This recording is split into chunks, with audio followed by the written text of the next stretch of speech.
ये कहानी है एक आदमी और उसकी 3 बेटियों की है। उसकी बीवी कुछ साल पहले वफात पा चुकी थी। उसकी तीनों बेटियां बहुत खूबसूरत थीं, मगर सबसे छोटी बेटी अपनी बहनों में सबसे ज्यादा समझदार थी। उसका नाम ज़ैनब था। करमदीन अपनी तीनों बेटियों से बहुत प्यार करता था। उसने कभी अपनी बेटियों को माँ की कमी महसूस नहीं होने दी। वह अपनी बेटियों की हर ख्वाहिश पूरी करता था। अब करमदीन की बेटियां बड़ी हो चुकी थीं और अपने पिता के लिए खुद से खाना बनाने लगी थीं। जब करमदीन काम के सिलसिले में बाहर जाता तो उसकी बेटियां उसके लिए खाना तैयार करके साथ दे देती। उसी गांव में एक बेवा औरत भी रहती थी जिसकी एक बेटी थी। उस बेवा की आदत थी कि वह हर घर में कुछ ना कुछ मांगने के लिए चली जाती थी। जब करमदीन की बेटियां अपने पिता के लिए खाना बनाती तो वह औरत अक्सर उसी समय उनके घर आग मांगने के लिए आ जाती। लेकिन करमदीन की सबसे छोटी बेटी ज़ैनब को वह बेवा औरत बिल्कुल भी अच्छी नहीं लगती थी। जब भी वह औरत उनके घर आती, ज़ैनब अपनी बहनों से कहती, यह औरत हमारे घर क्यों आती है? यह औरत बिल्कुल भी अच्छी नहीं है। बड़ी दोनों बहनें ज़ैनब को समझाती, देखो ये बेवा औरत है और गरीब है। अगर हमारे घर से आग ले जाती है तो इसमें तुम्हारा क्या नुकसान है? ज़ैनब अपनी बहनों की बातें सुनकर चुप हो जाती, लेकिन वह कहती है, देख लेना, यह औरत एक ना एक दिन हम सबके लिए मुसीबत खड़ी करेगी। यह सिलसिला यूं ही चलता रहा। वह औरत रोज उनके घर से आग लेने आती और मौका पाकर करमदीन के खाने में राख मिला देती। करमदीन ने जब अपने खाने में खराबी महसूस की तो उसने सोचा कि उसकी छोटी छोटी बेटियां खाना बनाती हैं, इसलिए उनसे कोई गलती हो जाती होगी। वह अपनी बेटियों से बहुत प्यार करता था और यह बात समझ नहीं पा रहा था कि उसकी बेटियां उसका खाना क्यों खराब कर रही हैं। फिर एक दिन करमदीन ने सोचा, आज मैं अपनी बेटियों पर नजर रखूंगा। आखिर मेरी बेटियां अचानक से मेरे खाने में क्या मिलाने लगी हैं? जब करमदीन की बेटियां खाना बनाने लगीं तो वह छुपकर उन्हें देखने लगा। उसकी बड़ी बेटी साफ पानी से चावल धो रही थी, छोटी बेटी सालन बना रही थी और सबसे छोटी बेटी ज़ैनब बर्तन साफ कर रही थी, जिन बर्तनों में खाना डाला जाना था। कुछ ही देर में खाना पककर तैयार हो गया। खाने में कोई खराबी नहीं थी। करमदीन परेशान था, लेकिन फिर अचानक उसने जो देखा उससे उसके पैरों तले जमीन खिसक गई। उसने देखा कि वही बेवा औरत उनके घर आग लेने आई है और उसकी छोटी बेटी ज़ैनब उससे बहस कर रही है। वहीं उसकी दूसरी बहनें ज़ैनब को समझा रही थीं, कोई बात नहीं ज़ैनब, ये बेवा औरत है, इसे आग लेने दो, बड़ी बहन ने कहा। लेकिन उस बेवा औरत ने आग लेने के बहाने नजरें बचाकर करमदीन के खाने में राख मिला दी और सारा खाना खराब कर दिया। यह देखकर करमदीन को बहुत गुस्सा आया। दूसरे दिन करमदीन ने उस बेवा औरत को अपने घर बुलाया और गुस्से में पूछा, तुम्हारी हिम्मत कैसे हुई मेरा खाना खराब करने की? वह औरत बड़ी नाटकीय अंदाज में करमदीन के पास आई और उसके सीने पर हाथ फेरते हुए कहने लगी, अरे मैं तो यह देख रही थी कि तुम सच में अपनी बेटियों से प्यार करते हो या नहीं। खाना खराब होने पर तुम उन्हें डांटते हो या नहीं। लेकिन तुम तो बड़े अच्छे इंसान निकले, अपनी बेटियों से बहुत प्यार करने वाले। तुमने तो मेरी चोरी फौरन पकड़ ली। अब मुझे यकीन हो गया है कि तुम अपनी बेटियों से बहुत प्यार करते हो। आइंदा ऐसा कुछ नहीं होगा। करमदीन उसकी बातों और उसके नाटक पर यकीन करने लगा, क्योंकि वह बेवा औरत खूबसूरत थी। करमदीन उसके व्यवहार से प्रभावित होकर कुछ भी कहने की बजाय उसे अपनी पत्नी बनाने का फैसला कर बैठा। कुछ ही दिनों में उसने अपनी बेटियों की इजाजत के बिना उस बेवा औरत से शादी कर ली और उसे अपने घर ले आया। शादी के कुछ ही दिनों बाद वह बेवा औरत करमदीन की तीनों बेटियों से सख्त नफरत करने लगी। वह चाहती थी कि किसी भी तरह करमदीन की बेटियां इस घर से निकल जाएं। उसने उन्हें घर से निकालने के लिए तरह तरह के मंसूबे बनाने शुरू कर दिए। वह सोचती थी कि अगर बेटियां घर से चली जाएंगी तो वह और उसकी अपनी बेटी आराम से ऐश की जिंदगी जी सकेंगी। साथ ही करमदीन का पूरा ध्यान सिर्फ उसी और उसकी बेटी पर रहेगा। वह जानती थी कि करमदीन अपनी बेटियों से बहुत मोहब्बत करता है और उन्हें जरा भी दुखी नहीं देख सकता। उसकी अपनी बेटी हमेशा कीमती कपड़े पहनकर घूमती रहती थी, जिससे वह मॉडर्न लगती थी। लेकिन सौतेली माँ ने करमदीन की तीनों बेटियों को घर का सारा काम करने पर मजबूर कर दिया।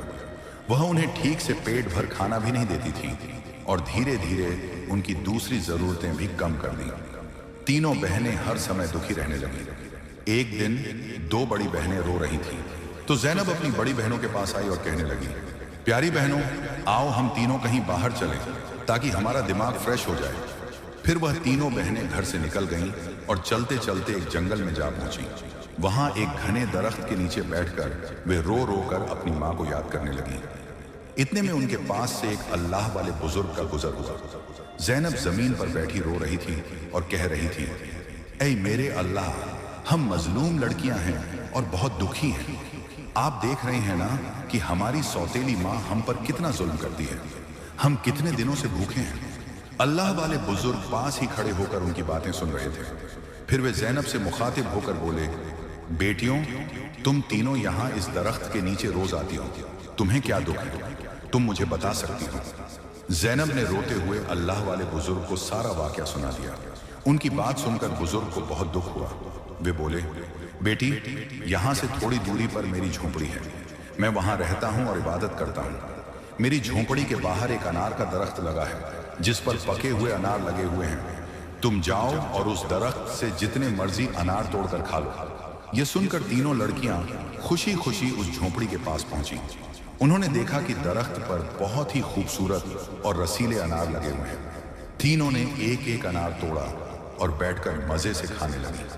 जब उनका पेट भर गया तो उन्होंने बुजुर्ग का शुक्रिया अदा किया और घर वापस आ गई। इसके बाद जब उनकी सौतेली माँ उन्हें खाना नहीं देती तो वे रोज जंगल जाती और उन अनारों को खाकर अपना पेट भर लेती। धीरे धीरे उन्होंने अपनी माँ का दिया हुआ खाना बिल्कुल छोड़ दिया। अब उनकी सौतेली माँ सोचने लगी, मैं इन लड़कियों को खाने को कुछ नहीं देती। मैं इनसे इतना काम करवाती हूँ, उन्हें जलील करती हूँ, फिर भी इनके चेहरे पर एक अजीब सी चमक है। इनमें से कोई बीमार भी नहीं पड़ती, बल्कि इनकी खूबसूरती बढ़ती जा रही है। और मेरी बेटी, जिसे मैं इतना अच्छा खाना देती हूँ, वह उनके आगे बदसूरत लगती है। दूसरे दिन जब वह लड़कियां जंगल की तरफ गईं, तो सौतेली माँ ने अपनी बेटी को उनका पीछा करने के लिए भेज दिया। जब तीनों लड़कियां अनार तोड़कर खा रही थीं, तो ज़ैनब ने अपनी सौतेली बहन को देख लिया।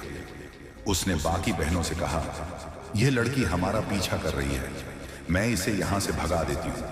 फिर ज़ैनब ने अपने हाथ में पकड़ा अनार छुपा लिया और बोली, अगर यह सब कुछ अपनी माँ को बता देगी तो यह हमारे लिए परेशानी का कारण बन सकती है।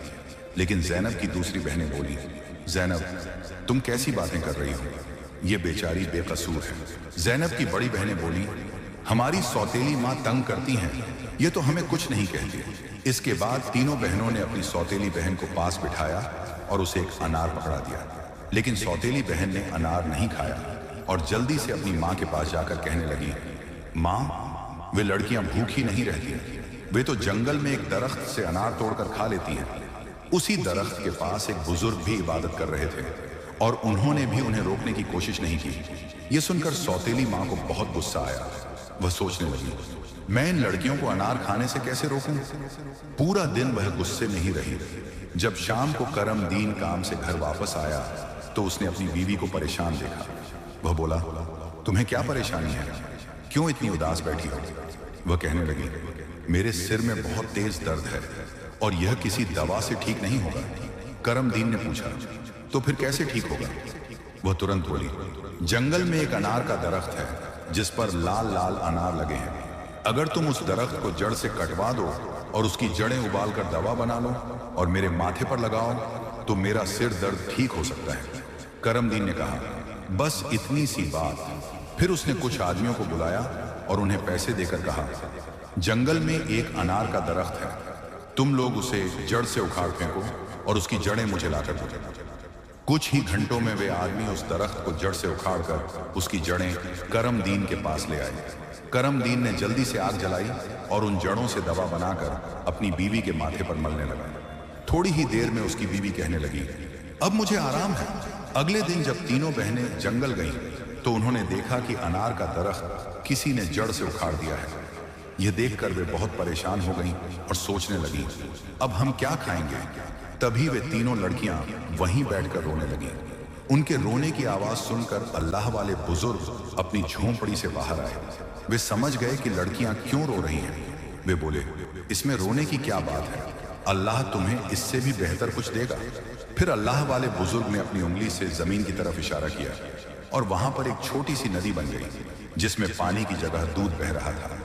उन्होंने उन लड़कियों को एक मिट्टी का प्याला दिया और कहा, जहां से जितना मर्जी हो दूध पियो। लड़कियां बहुत खुश हुईं और मिट्टी के प्याले में दूध भरकर पीने लगी। जब उनका पेट भर गया तो वे बुजुर्ग का शुक्रिया अदा करके घर वापस आ गई। इसके बाद उनका रोज का यह मामूल हो गया कि वे तालाब के पास जाती और मिट्टी के प्याले में दूध भरकर पी लेती। उनकी सौतेली माँ उनकी सेहत देखकर हैरान थी। उसने अपनी बेटी को बुलाया और कहा, मैंने तो जंगल से अनार के दरख्त का नामो निशान मिटा दिया था, फिर भी इन लड़कियों की सेहत पर कोई असर नहीं पड़ा। मैं तो इन्हें पेट भर खाना भी नहीं देती। आखिर ये ऐसा क्या खा रही है जिससे इनकी सेहत इतनी अच्छी हो रही है? उसने अपनी बेटी से कहा, इनका पीछा करो और पता लगाओ कि ये क्या खाती हैं।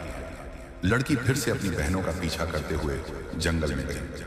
जब तीनों मिट्टी के प्याले से दूध पी रही थी तो जैनब ने पीछे मुड़कर देखा। उसने अपनी सौतेली बहन को चुपचाप खड़ा देखकर बाकी बहनों से कहा, देखो ये लड़की फिर हमारा पीछा कर रही है। जैनब ने अपनी बहनों से कहा, तुम लोग जल्दी उठो और इसे यहां से भेजो, क्योंकि अगर इसने हमारे तालाब को देख लिया तो यह घर जाकर सब बता देगी और फिर घर में हंगामा खड़ा हो जाएगा। लेकिन जैनब की बड़ी बहनों ने उसे डांटते हुए कहा, तुम्हारा आखिर मसला क्या है? माना कि हमारी सौतेली माँ हम पर जुल्म करती है, लेकिन इसमें इस बेचारी का क्या कसूर? जैनब यह सुनकर चुप हो गई। इसके बाद तीनों ने अपनी सौतेली बहन को नदी के पास बिठाया और मिट्टी के प्याले में दूध भरकर उसे दिया। उस लड़की ने दूध पिया और जल्दी से अपनी माँ के पास पहुंचकर तालाब और दूध वाली पूरी बात बता दी। सौतेली माँ को यह सुनकर बहुत गुस्सा आया। उसने अपने गांव के कुछ आदमियों को बुलाया और कहा, तुम जितने पैसे चाहो मैं तुम्हें दूंगी, लेकिन तुम्हें जंगल में जाना होगा। वहां एक बुजुर्ग की झोंपड़ी और तालाब है। तुमने वो झोंपड़ी खत्म कर देनी है और तालाब में मिट्टी डाल देनी है। बदले में तुम्हें बहुत पैसा मिलेगा। कुछ ही देर में वे आदमी उसकी मर्जी के मुताबिक सब कुछ करके लौट आए। वह औरत अब बहुत खुश थी। अगले दिन जब तीनों बहनें जंगल में गईं तो उन्होंने देखा कि वहां न तो तालाब है और न ही बुजुर्ग की झोंपड़ी। यह देखकर उन्हें पहाड़ जैसा दुख हुआ। वे वहीं बैठकर रोने लगी और भूखी प्यासी अपने घर लौट आई। उनकी सौतेली माँ यह देखकर बहुत सुकून महसूस कर रही थी। एक दिन वह फिर बीमारी का बहाना बनाकर लेट गई। शाम को जब करमदीन घर आया तो उसने अपनी बीवी को प्यार से कहा, चाहे मेरा सब कुछ बिक जाए, लेकिन मैं तुम्हें कुछ नहीं होने दूंगा। तुम्हारा इलाज सबसे अच्छे डॉक्टर से करवाऊंगा। लेकिन उसकी बीवी कुछ और ही चालें चल रही थी। उसने कहा, आपको इतना कुछ करने की जरूरत नहीं है। मेरी जिंदगी बचाने के लिए बस एक छोटा सा काम करो। करमदीन बोला, जल्दी बताओ क्या करना है, मैं वही करूंगा। उसकी बीवी बोली, तुम अपनी तीनों बेटियों का खून निकालकर मेरे हाथों और पैरों की हथेलियों पर मल दो, तभी मैं ठीक हो सकती हूँ। यह सुनकर करमदीन की आंखों में आंसू आ गए, क्योंकि वह अपनी बेटियों से बेहद मोहब्बत करता था। वह चुपचाप कमरे से बाहर निकला और अपनी बेटियों को ढूंढने लगा, लेकिन बेटियां घर में नहीं थीं। वह परेशान होकर उन्हें ढूंढते ढूंढते कब्रिस्तान पहुंचा। वहां उसने देखा कि उसकी तीनों बेटियां अपनी मां की कब्र के पास बैठकर रो रही हैं। यह देखकर करमदीन का दिल कांप गया। एक तरफ उसकी बीवी की ख्वाहिश थी और दूसरी तरफ उसकी बेटियों की जिंदगी। करमदीन को समझ नहीं आ रहा था कि वह क्या करे। उसने सोचा कि उसकी बीवी उसकी बेटियों से कभी खुश नहीं होगी और उसकी बेटियां अपनी सौतेली मां के साथ खुश नहीं हैं। इसलिए उसने फैसला किया कि बेटियों को कहीं दूर ले जाएगा। उसने अपनी बेटियों को गले लगाया और कहा, ऐ बेटियों, तुम क्यों परेशान होती हो? मैं तुम्हें कहीं और ले चलता हूं। वह अपनी बेटियों को एक घने जंगल में ले गया। वहां उसने मिट्टी का चूल्हा बनाया और बेटियों को खाना बनाकर खिलाया। जब बेटियों ने पेट भरकर खाना खा लिया तो वे एक दरख्त के नीचे सो गईं। करमदीन ने अपनी बेटियों को वहीं सोते हुए छोड़ दिया और वहां से भाग गया। उसके दिल में यही ख्याल था कि कम से कम मेरी बेटियां जिंदा तो रहेंगी और अपनी सौतेली मां के जुल्म से बची रहेंगी। रास्ते में उसने एक हिरण का शिकार किया और उसका खून लेकर अपनी बीवी को दे दिया। उसकी बीवी ने वह खून अपने हाथों और पैरों पर लगाया और खुश होकर कहा, अब मुझे आराम है। उसे यकीन हो गया कि करमदीन ने अपनी बेटियों को मार दिया। दूसरी तरफ जब तीनों बहनें जागी तो उन्होंने देखा कि उनका बाप उन्हें छोड़कर जा चुका है। वे अपने बाप को पुकारने लगी। जंगल में जंगली जानवरों की आवाजें सुनकर वे डर गए और रोने लगे। इत्तेफाक से उसी जंगल में 3 दोस्त शिकार के लिए आए थे। जब वे शिकार करके लौटने लगे तो उनमें से एक दोस्त, जिसका नाम नासिर था, कहने लगा, मुझे लगता है, नासिर ने कहा, यहाँ कोई मुसीबत में है। क्या तुम लोग किसी के रोने की आवाज नहीं सुन रहे? मुझे तो किसी के रोने की आवाज आ रही है। चलो जल्दी से देखते हैं, शायद किसी को हमारी मदद की जरूरत हो। फिर तीनों दोस्त आवाज की दिशा में चल पड़े। आगे जाकर उन्होंने देखा कि 3 खूबसूरत लड़कियां बैठी हुई रो रही हैं। नासिर आगे बढ़ा और उनसे पूछा, तुम यहाँ अकेली क्या कर रही हो और इतना क्यों रो रही हो? जैनब ने नासिर को अपनी पूरी कहानी सुना दी। लड़कों को उन पर बड़ा तरस आया। वे आपस में कहने लगे, क्यों ना हम इन लड़कियों से शादी कर लें? इन्हें एक छत मिल जाएगी और हमारी जिंदगी भी सुकून से गुजरने लगेगी। फिर उन तीनों लड़कों ने उन तीनों लड़कियों से शादी कर ली। जैनब की शादी नासिर के साथ हो गई। संयोग से उन तीनों दोस्तों के घर पास पास थे।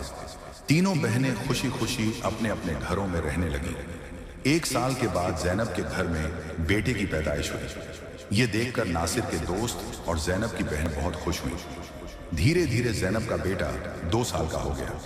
एक दिन नासिर ने अपने दोस्तों से कहा, मेरा आज फिर जंगल में शिकार करने का मन हो रहा है, चलो शिकार पर चलते हैं। लेकिन उसके दोस्तों ने मना कर दिया और कहा, हमें तो किसी जरूरी काम से जाना है, हम तुम्हारे साथ जंगल नहीं जा सकते। नासिर ने जैनब से इजाजत ली और अकेला ही जंगल में शिकार के लिए चला गया। लेकिन इसके बाद कई दिन गुजर गए और नासिर घर वापस नहीं आया। जैनब बहुत परेशान हो गई। उसकी बहनें भी उसकी चिंता देखकर चिंतित हो गईं। जैनब के जीजा नासिर के दोस्त ने उसे तसल्ली देते हुए कहा, तुम फिक्र मत करो, हम नासिर को ढूंढकर जरूर वापस लाएंगे। लेकिन करनी खुदा की यह हुई कि नासिर के दोस्त भी उसे ढूंढने जंगल गए, लेकिन वे भी वापस नहीं लौटे। उन तीनों बहनों पर एक बार फिर से गम का पहाड़ टूट पड़ा। एक दिन जैनब अपने बेटे को सुला रही थी कि दरवाजे पर दस्तक हुई। उसने जल्दी से जाकर दरवाजा खोला तो क्या देखती है कि एक बुजुर्ग फकीर जिसने हरे रंग के कपड़े पहने हुए थे दरवाजे पर खड़ा है। जैनब उसे देखकर बोली, बाबा, मेरा शौहर घर पर नहीं है, मैं आपको घर में आने की इजाजत नहीं दे सकती। जब मेरा शौहर आएगा तब आप आ जाना। उस पर फकीर बोला, बेटी, मुझे बहुत भूख लगी है, किसी भूखे को खाना खिलाने में क्या हर्ज है? जैनब ने मजबूरी में उस फकीर को घर में बुला लिया और उसके लिए खाना बनाने लगी। लेकिन वह जादूगर फकीर बुरी नजरों से जैनब को देखता रहा। फिर वह जादूगर उठकर जैनब के करीब आया और बोला, सुनो लड़की, तुम मुझे बहुत अच्छी लगती हो, अपने बेटे को छोड़ दो और मुझसे शादी कर लो। जैनब डर के मारे कांपने लगी और बोली, बाबा, आप कैसी बातें कर रहे हैं? मैं शादीशुदा हूं और एक बच्चे की मां हूं, आपकी हिम्मत कैसे हुई ऐसा कहने की? यह सुनकर जादूगर फकीर को गुस्सा आ गया। उसने अपने जादू से जैनब को कुतिया बना दिया और उसके गले में रस्सी डालकर खींचते हुए ले जाने लगा। इधर जैनब का बेटा जोर जोर से रो रहा था। जैनब की बहनों ने जब उसके बेटे के रोने की आवाज सुनी तो वे भागती हुई उसके घर आई। उन्होंने जल्दी से जैनब के बेटे को गले लगाया और अपनी बहन को घर में ढूंढने लगी। लेकिन उन्हें जैनब कहीं नजर नहीं आई। उनकी सौतेली मां के बाद अब जैनब भी गायब हो चुकी थी। वक्त इसी तरह गुजरता रहा। अब जैनब को गुम हुए भी 14 साल का लंबा वक्त गुजर चुका था। इस दौरान जैनब का बेटा जवान हो चुका था। उसे उसकी दोनों खालाओं ने मिलकर पाला था। एक दिन जैनब की खालाओं ने उसे उसकी मां के बारे में सारी सच्चाई बताई। यह सुनकर वह बहुत परेशान हो गया और बोला, खाला, आज मैं अपने माँ बाप को जरूर ढूंढने जाऊंगा। उसकी खालाओं ने उसे समझाते हुए कहा, बेटा, जो होना था वह हो चुका, जिन्हें जाना था वे चले गए। अब हम तुम्हें नहीं खोना चाहती। हमारे शौहर भी जंगल गए थे और वे भी कभी वापस नहीं आए। अगर तुम भी चले गए तो हम किसके सहारे जीएंगे? लेकिन लड़के ने कहा, खाला, आप फिक्र मत कीजिए, मैं अपने बाप और बाकी सबको ढूंढकर वापस जरूर लाऊंगा। फिर वह लड़का जंगल की तरफ निकल पड़ा। कई दिनों तक जंगल में इधर उधर भटकता रहा, लेकिन उसे कुछ समझ नहीं आया कि वह अपने माँ बाप को कहाँ ढूंढे। इसी तरह तलाश करते करते वह एक ऐसे इलाके में पहुंचा जो पूरी तरह पत्थरों का इलाका था। वहां उसने पत्थर की इमारतें देखी और एक खूबसूरत छोटा सा पत्थर का घर देखा। वह गौर से उस घर को देख रहा था कि तभी उस घर से एक बुजुर्ग बाहर आए और बोले, बेटा, तुम यहाँ नए लगते हो, तुम्हें इस खतरनाक इलाके में आने की क्या जरूरत थी? लड़के ने जवाब दिया, बाबा जी, मैं अपने माँ बाप और ताया जी को ढूंढने के लिए यहाँ आया हूँ। मेरी माँ को एक जादूगर ने कुतिया बनाकर अपने साथ ले गया था। अल्लाह वाले बुजुर्ग बोले, बेटा, यह इलाका एक बहुत बड़े जादूगर का है। वह बहुत ताकतवर है। जो भी उससे पंगा लेता है या उसे बेइज्जत करता है, वह उसे पत्थर का बना देता है। ये जो तुम अपने इर्द गिर्द पत्थर देख रहे हो, ये भी कभी इंसान थे। जादूगर ने इन्हें पत्थर बना दिया। कुछ साल पहले यहाँ एक नौजवान आया था। उसके बाद उसके पीछे 2 और नौजवान आए। जादूगर ने उन्हें पेड़ और पत्थर में बदल दिया और उसने एक नेक पाकीज़ा लड़की को भी 12 साल से कैद करके रखा है। वह जादूगर उस लड़की से शादी करना चाहता है, लेकिन वह लड़की किसी भी तरह मान नहीं रही। बुजुर्ग की बातें सुनकर लड़का सोचने लगा, यकीनन यह लड़की मेरी माँ है और ये लोग मेरे ही परिवार के लोग हैं। आखिरकार मैंने अपनों को ढूंढ ही लिया। इसके बाद लड़के ने बुजुर्ग को अपनी सारी कहानी बताई और कहा, बाबा जी, आप मेरी मदद करें। इन लाचार लोगों को बचाने का कोई तरीका बताएं। बुजुर्ग, जिनकी झोंपड़ी को कभी ज़ैनब की सौतेली माँ ने जला दिया था, मुस्कुराए और बोले, बेटा, अल्लाह हमेशा नेक दिल वालों की मदद करता है। तुम्हें हिम्मत नहीं हारनी चाहिए। अल्लाह वाले बुजुर्ग मजबूरन इस खतरनाक इलाके में आकर रहने लगे। उन्होंने लड़के से वादा किया, मैं तुम्हारा साथ जरूर दूंगा। बुजुर्ग सोचने लगे, क्या पता इस लड़के की मां को छुड़वाने से बाकी कैदियों को भी जादूगर की कैद से आजादी मिल जाए। बुजुर्ग ने बाकी गांव वालों को बताया, यह मेरा पोता है जो दूसरे गांव से मुझसे मिलने आया है। जब जादूगर को शक हुआ कि गांव में कोई नया लड़का आया है, तो वह तुरंत अल्लाह वाले बुजुर्ग के पास पहुंचा और पूछने लगा, यह कौन है? बुजुर्ग ने जवाब दिया, यह मेरा पोता है। इस तरह जादूगर और लड़के की मुलाकात हुई। लड़का अपनी पहचान छुपाकर जादूगर से मिलने लगा। जादूगर ने लड़के को देखकर कहा, तुम बहुत समझदार लगते हो और अपने दादा की तरह नेक और मासूम हो। कल तुम मेरा एक काम करोगे। मैं तुम्हें एक इमारत में भेजूंगा जहां एक लड़की को मेरा पैगाम देना है। मैं उससे शादी करना चाहता हूं। लड़का समझ गया कि वह अपनी मां से मिलने जा रहा है। वह बहुत खुश हुआ और सोचने लगा कि वह अपनी मां के लिए फूल ले जाएगा। उसने योजना बनाई कि वक्त आने पर वह अपनी मां को पहचानने के लिए अपनी पहचान जाहिर करेगा।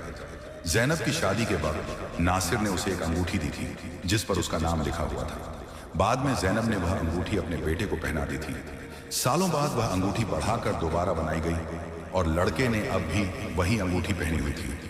अल्लाह वाले बुजुर्ग ने लड़के से कहा, अपनी अंगूठी को फूलों के गुलदस्ते में छुपा दो। जब तुम्हारी माँ इसे देखेगी तो वह तुरंत तुम्हें पहचान लेगी। लेकिन यह काम आसान नहीं होगा। जादूगर ने ज़ैनब की निगरानी के लिए एक चौकीदार तैनात कर रखा है जो हर वक्त सख्ती से नजर रखता है। जादूगर अल्लाह वाले बुजुर्ग की बहुत इज्जत करता था और उनके पोते को नेक समझता था। उसने लड़के को गुलदस्ता देकर रोजाना ज़ैनब के पास भेजना शुरू कर दिया। लड़के की कम उम्र, महज 14 साल की वजह से जादूगर को उस पर कोई शक नहीं हुआ। ज़ैनब को एक कमरे में कैद करके रखा गया था जहां किसी मर्द को जाने की इजाजत नहीं थी। लड़का रोजाना गुलदस्ता लेकर ज़ैनब के पास जाता और वहां जादूगर की एक दासी हमेशा ज़ैनब के साथ रहती। एक दिन किस्मत ने लड़के का साथ दिया। ऐसा मौका मिला जब कमरे में ज़ैनब के सिवा कोई नहीं था।